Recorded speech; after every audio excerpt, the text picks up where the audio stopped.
नमस्कार, मेरा नाम पंडित हरीश कुमार शास्त्री, जानकी ज्योतिष केंद्र श्री गंगानगर। तो आज मैं एक ऐसे समाज सेवी का इंटरव्यू लेने जा रहा हूँ जिन्होंने अपनी इस समाज सेवा की शुरुआत श्याम बाबा यानी खाटू श्याम में की।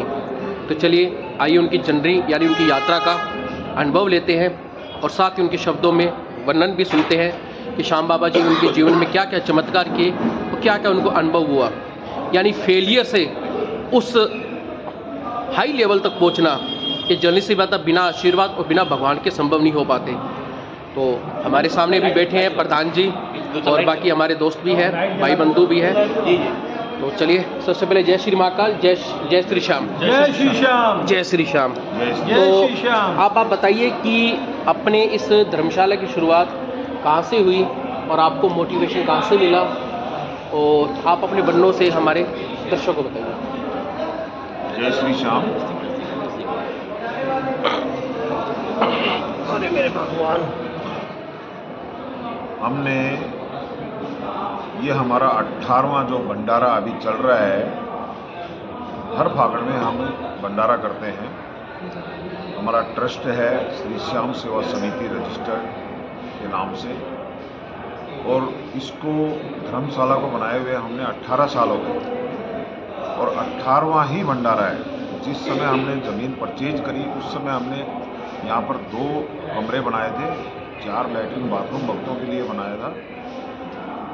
उसके बाद हमने सीधी 1 साल के अंदर ये पूरी धर्मशाला को खड़ा कर दिया। बहुत बड़ी बात।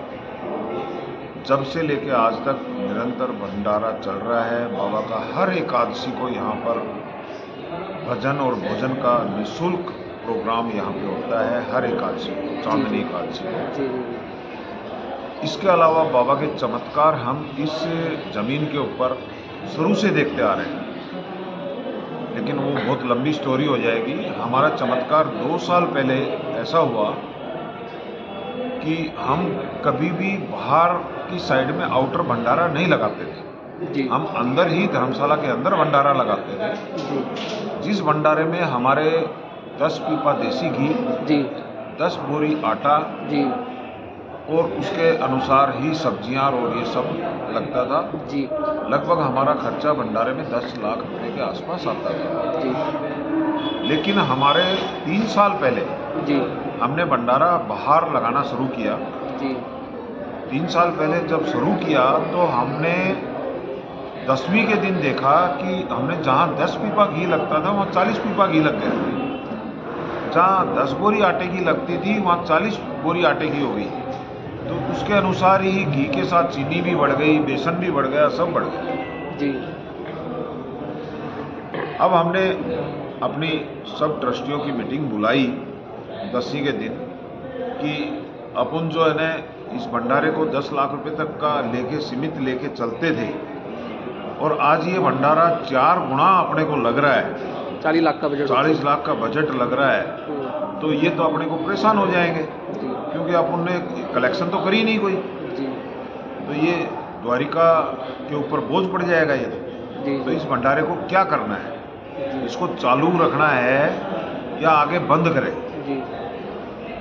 सभी भक्तों ने एक सवर में 19 ट्रस्टी हमारे पास उस मीटिंग के अंदर बैठे थे।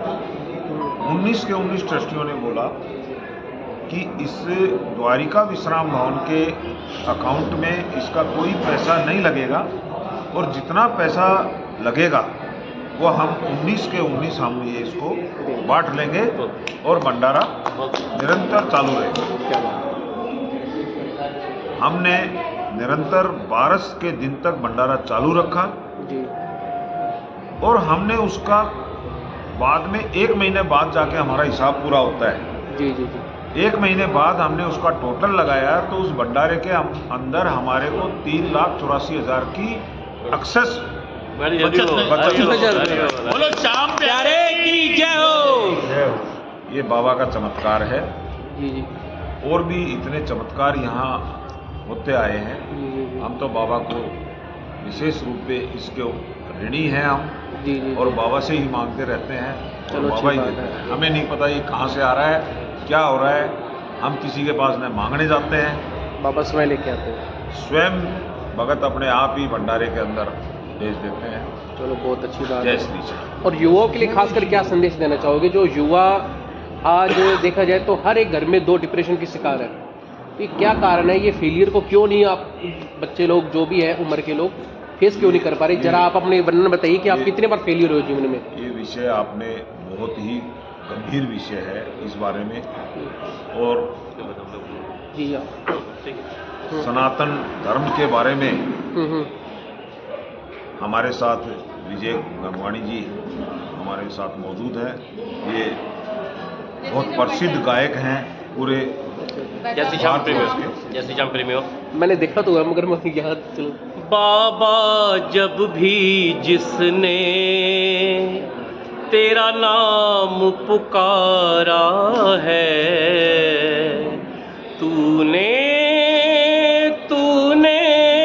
उस जीवन को हाथों से संवारा है।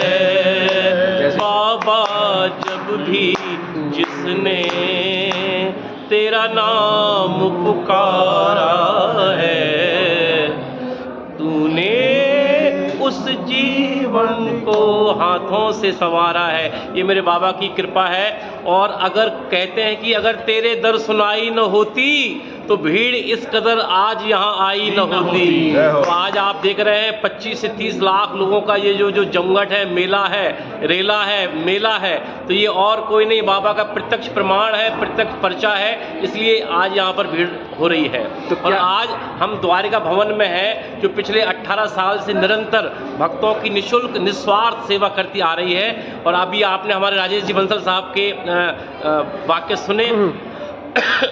और मैं आप सभी से निवेदन करूंगा इस चैनल के माध्यम से, जो आप पूरे भारतवर्ष के श्याम प्रेमियों को, कि आपको कहीं भी कोई असुविधा हो खाटू में आने के बाद, तो आप यहाँ विश्राम स्थल द्वारका भवन में आकर प्रसाद और यहाँ रहने की व्यवस्था है, आप निःशुल्क यहाँ आ सकते हैं, निसंकोच आ सकते हैं। जय श्री श्याम। तो मैं ये कह सकता हूँ ये शेखावटी का कुंभ लगता है यहाँ पर? यस, आप बिल्कुल कह सकते हैं, ये शेखावटी का कुंभ है। और ये आप हरियाणा से ही हैं भैया हमारे।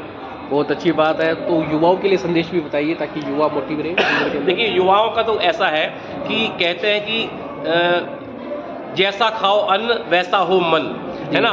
हमारे आज देश का जो युवा जो दिग्भ्रमित हो रहा है, जिसकी दिशा गलत उसमें जा रही है और दशा खराब हो रही है, उसका एकमात्र साधन और बस इसी से ठीक किया जा सकता है कि आपका अन्न शुद्ध हो। अगर हम भगवान को भोग लगाकर प्रसाद पाएंगे तो आपका मन सात्विक रहेगा और आप गलत भ्रांतियों में और गलत समाज के कामों में नहीं जाएंगे।